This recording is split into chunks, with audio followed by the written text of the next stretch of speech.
with dream in her heart like grains of sand. She embraced the role with love and care, but, but little did she knew the challenges that lay bare. तो यहाँ पे शुरुआत हो रही है एक औरत की जर्नी की, एक लड़की की जर्नी की। वो किससे शुरुआत होती है? एक बच्ची से। जब वो एक बेटी होती है, उसकी जर्नी की शुरुआत हो रही है। उसके मन में सपने हैं, शुरू से ही वो सपने देखना शुरू करती है। लाइक ग्रेन्स ऑफ सैंड, जैसे मिट्टी के कण होते हैं कि वहीं से नर्चर होगी वो। शी एम्ब्रेस द रोल, वो कहीं ना कहीं जानती है कि लड़की है तो सोसाइटल एक्सपेक्टेशंस भी हैं उसके पास। उसको प्यार भी देना है, केयर भी देनी है, अपने लिए भी और अपनी फैमिली के लिए भी। पर उसे कहीं ना कहीं ये भी पता है कि जो भी वो सोच रही है वो इतना आसान नहीं है। She have to face the challenges, most importantly the societal expectation did she have. As a daughter she learn, she grew, navigating life with choices anew, but societal expectations they weighted her down as she yearned for the world where she could wear her own. बेटी है, पढ़ रही है, सीख रही है, समझ रही है, अपना रास्ता खुद बना रही है। अपनी चॉइसेस को कहीं ना कहीं इधर से उधर कैसे क्या करना है जो नहीं पता उसको भी तलाशने की कोशिश कर रही है। पर ये जो समाज के एक्सपेक्टेशंस है, सबसे बड़ा जो चीज आता है, जो चैलेंजेस फेस करते हैं लड़कियों के लिए, वो सोसाइटल एक्सपेक्टेशंस ही हैं। अपनी फैमिली से ही हमें सबसे ज्यादा प्रॉब्लम्स होती हैं। इसमें मैंने यही चीज बात की है, जो उसकी जो भी ड्रीम्स है कहीं ना कहीं डाउन कर रही हैं, उसको वो उड़ान नहीं मिल रही है।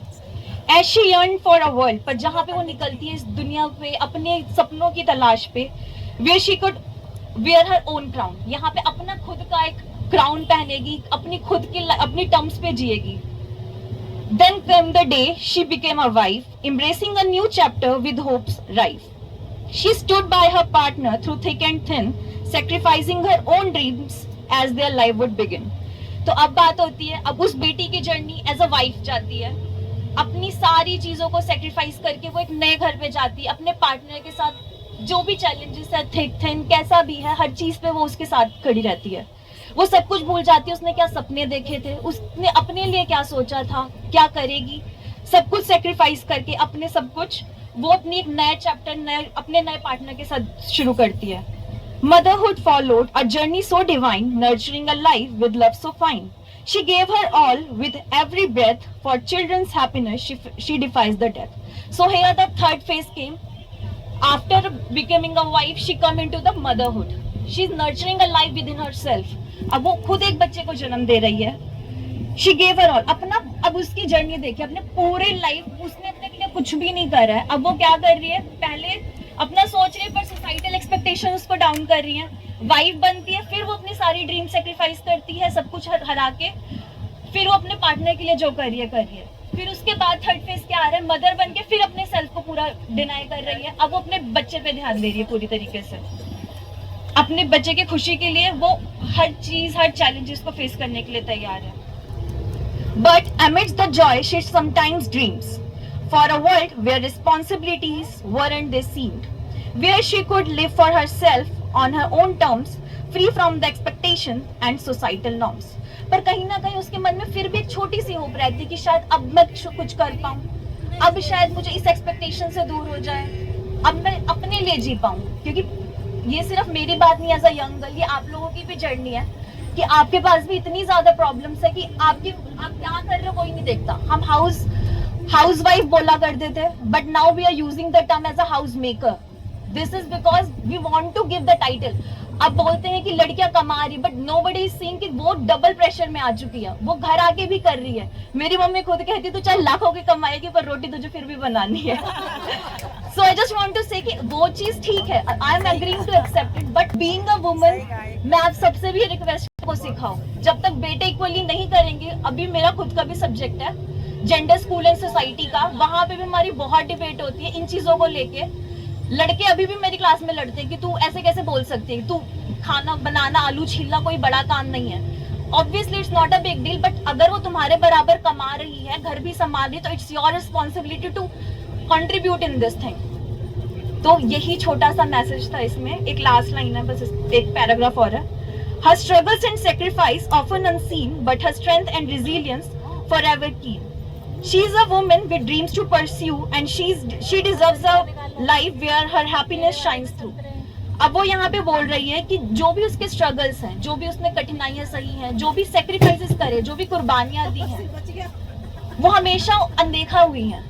कोई भी नहीं करता। अगर मैं अपनी मम्मी की बात करूं, आई डोंट थिंक सो कि हमने भी उनको कभी प्रेस करा होगा कि मम्मी आप हमारे लिए इतना कर रही हो।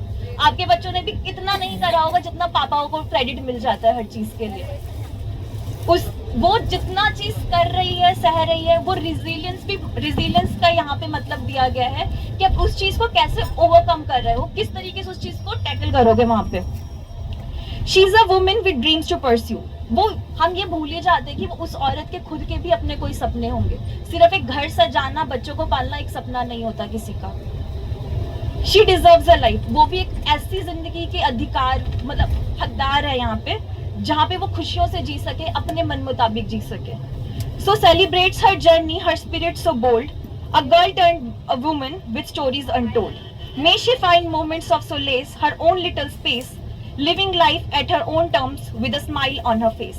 तो यहाँ पे बस लास्ट में यही है कि जो भी एक औरत की जर्नी है उसको हमें सच में सेलिब्रेट करना चाहिए। ऐसा नहीं है कि ठीक है से मदर्स डे आ गया, वुमेन्स डे आ गया, आपने एक दिन के लिए क्रेडिट दे दी कि चलो आज फोटो डालनी है, केक कट करना है, वो ना करके हम प्रॉपर उनको हम कंट्रीब्यूट करें छोटी छोटी चीजों को लेके। जो एक लड़की की जर्नी थी from girl to a women then a mother, उस चीज को हम ध्यान दें। जो हम जिस चीज की बात नहीं करते उसको भी। एक लास्ट चीज और ऐड करना चाहूंगी, हम हमेशा बात करते हैं इक्वालिटी की, जिसमें लड़के बहुत ऑफेंड हो जाते हैं कि हमेशा इक्वालिटी क्यों, इक्विटी क्यों नहीं। लड़कियों की बात करते हैं इक्वालिटी को लेके तो वो ये भी बोलती हैं कि तुम तो फिर भी बहुत प्रिविलेज, एंड आई एक्सेप्टेड कि मैं बहुत ज्यादा प्रिविलेज हूँ as compare to the other womens. अगर हम जो भी बैकवर्ड गर्ल्स की बात करते हैं, दलित्स होती हैं, लोअर कम्युनिटीज की गर्ल होती हैं, उनको शायद वो प्रिविलेज भी नहीं मिलता है जो हमें मिल रहा है।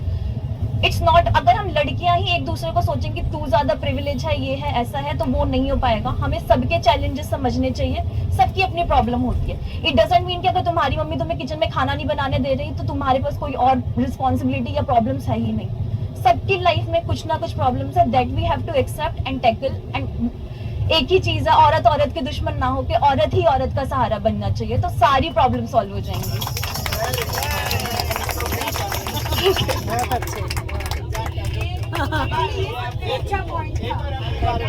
क्योंकि ना हमारी जब भी बात होती है सबसे ज्यादा ये कहते हैं लड़के। अगर मैं सास ससुर वाला पॉइंट भी लेती हूँ, हमेशा सास को ही बुरा बोलते हैं, बट व्हाई द हेल के ऊपर, why we are only talking about the saas. अगर मैं बोलती हूँ सब पापा अच्छे होते, मम्मी भी तो अच्छी है, उनको अगर मम्मी वो चीज है तो जाएगी बेटा। मेरा नाम